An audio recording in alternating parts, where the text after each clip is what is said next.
นอนสลาเลยนอนสลาก็เรียกสลาเมืองนั่นแหละโล่งๆเนี่ยการเต็มนอนเนี่ยตัวการเต็มนอนตัวการคนมาไล่สุดทั่วโซนนั้นทั่วเริ่มไล่ขึ้นแล้วกันการต่อมาเห็นละไล่คนโดยที่เขาเจ้ามาเนาะ7-8 ชั่วโมงกับมาขี่รถมาท้าแล้วบางคนนั้นพอขึ้นมาฮอดเศร้าโคหน้าที่มันสนุกคนตกเกลือมาฮอดน็อตตัวเมืองพอดีพายุเข้าเนาะพายุเข้าสนุกเข้ากันที่ว่าพากันพักผ่อนเมื่อคืนปกติก็จะมีอาจารย์บรรยายอาจารย์ปัญญาบรรยายเทศนาแต่ละมือทุกมือตอนลั่งสั้นเทศแล้วก็ตอนมือเล็กในมือนั้นยุดวอพายุเข้าแล้วก็พายุสนุกเข้าปุ๊บเศร้ามามันก็เศร้าได้ผ่านกันย่างแล้วลมพัดมากก็เท่าว่าพายุเข้ากับย่างตั้งแต่มือจนทอนมือจุกย่างทุกมือสุ่งสุดเป็นสร้างซ่อมใหม่ต่ำสุดน้อยอยู่ช่วงอยู่โบสิตันกับอยู่บูจิเนียแต่ลักๆก็คือประมาณซาวนี่นะโดยลักในการยางเดี๋ยวช่วงที่ว่ายางไล่กระชุ่มปวดเลย30 ไปพากันเจ็บหมดแล้วแต่ว่านักขอสมควรกันทับโอ๊ตเฮกะบอลอดไล่องค์เล็กไปเซมนะพระล่ามามือหนึ่งนี่เลยแล้วก็อาจารย์เต้เนาะมาในซีมือกับแล้วก็พาไทยกับโยมลูกพอมาเลเซียเนาะมาที่มาเพชรมาทำด้วยกันไหว้งานไหว้กับเสื้อเดี่ยวก็แล้วก็อาจารย์ชินการกับก็พวกไหว้ไล่องค์หรือปาไทยนะตามประเทศมาห่วงจ่อยนะอะไรก็ความแบบไหว้เจ็บงานบุหันนะแล้วก็ไปฮอดช่วงโบจิเนียมันก็สนุกกับพายุเข้ามาอีกเป็นไข้วัตถุองเลยไข้เมตเตพ่อหน้าผู้อย่างเนาะมันก็สมควรเลยมันจริงนะกับผู้หลอกคนใส่สุดซี่กันก็เนาะไข้เหมือนกันเลยไปขึ้นรถเหมือนกันเลยขึ้นรถจักประมาณ2-3 มือเลยแต่ว่าไข้เป็นอาทิตย์เลยพักผ่อนรถนี่ก็อิเวเลนรถนี่ก็ตามตลอดเดยานมันฟุกนะยันลมเพราะว่าเราคนที่ก็จะป้องกันนะยานต่างข้างเพราะว่ากลัวว่ายานมันลมยันลมฟุกไปนะเตรียมพร้อมตลอดขันเล่นลมเลยห้ามขึ้นรถเลยนะประมาณนั้นควรที่ว่าไปวันนี้พญาไปออนคุณแล้วเนี่ยกันไล่คนหรือประสบการณ์เขาด่ามาเดี๋ยวเขาด่าเลย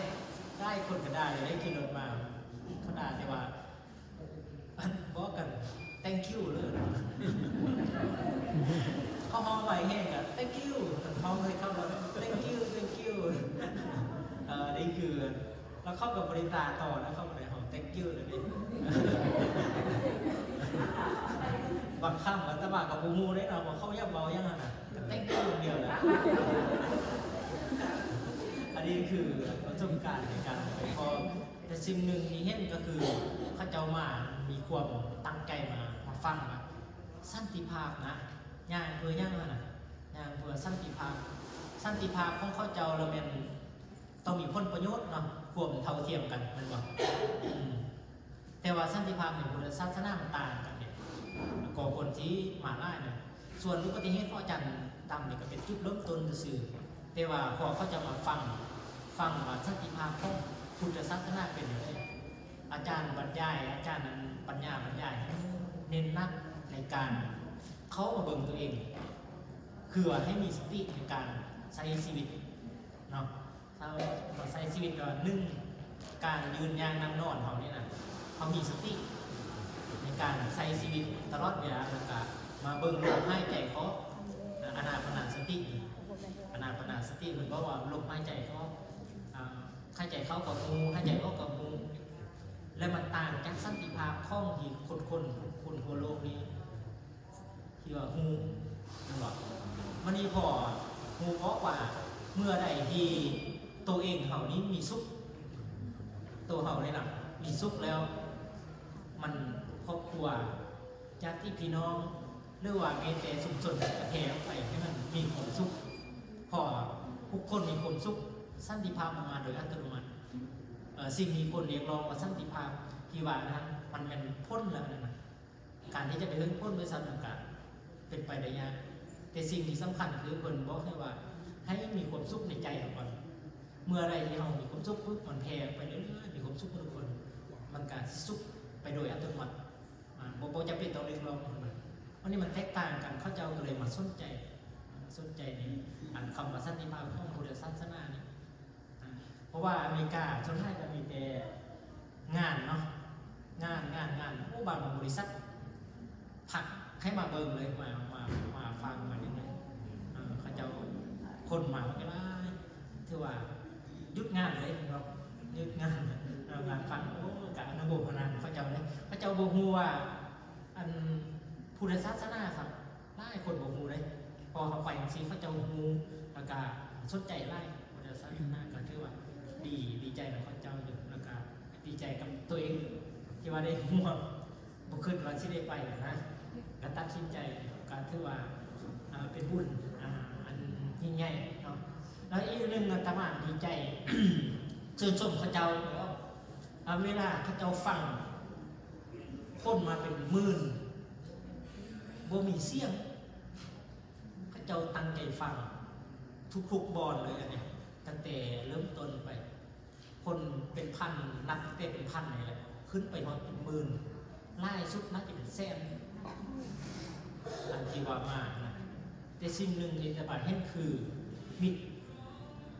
ตรในการฟังเขาตั้งใจฟังหมดทุกคนบอกว่าเด็กน้อยผู้ใหญ่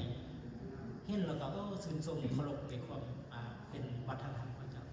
เจ้าตั้งใจฟังว่าผักที่ว่าอย่างนั้นแล้วก็เอาไปใส่เกิดประโยชน์ที่ว่าสมาชื่นชมพระเจ้าอยู่แล้วก็ชื่นชมพระเจ้าก็คือหนึ่งก็คือให้ความต้อนรับเราแล้วก็มาต้อนรับเขาเลยท้า4 ชั่วโมง 5 ชั่วโมงผู้เฒ่าแก่อายุไล่สุด103 ปี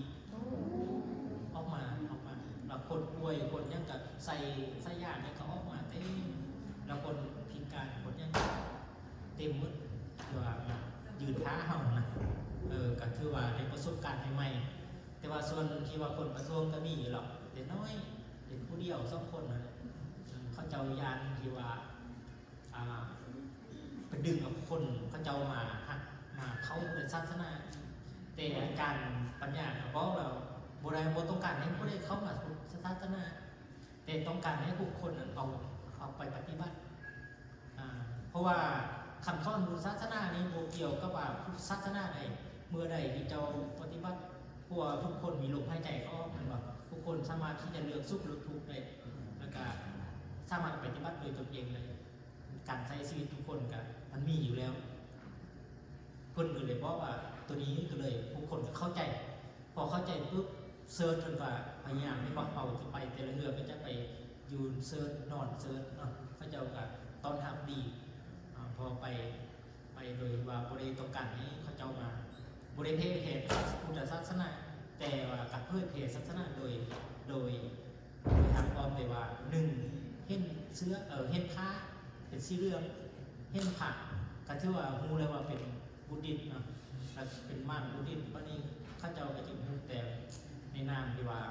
เฮาเป็นผู้ญาณโดยเพื่อสันติภาพเฮาก็บ่ได้ซ่อนรักศาสนาแต่ซ่อนโดยรักความเป็นจริงการใช้ชีวิต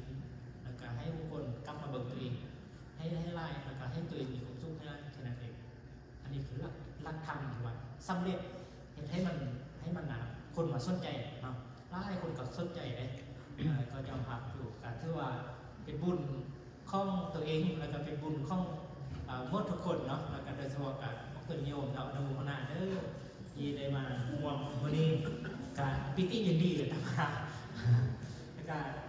ขอให้คนโยมทุกคนเนาะ มีความสุขความเจริญเนาะมีสุขภาพแข็งแรงเนาะ ข้ออ้างอีกเอาคุณพระศรีรัตนตรัยคือคุณพระพุทธพระธรรมพระสงฆ์และอำนาจคุณงามความดีที่พวกเขาได้สร้างมาก็ให้รวมเป็นตบะเป็นเดชะเป็นพลังปัจจัยโอ้อำนวยไว้ใส่ให้หมดทุกคนมีความสุขความเจริญมีสุขภาพแข็งแรงเป็นโฮมโปมใส่ของลูกของหลานพัฒนาสิ่งใดชอบประกอบด้วยธรรมแล้วก็คุณพัฒนาจงสำเร็จทุกทานเธอ สาธุ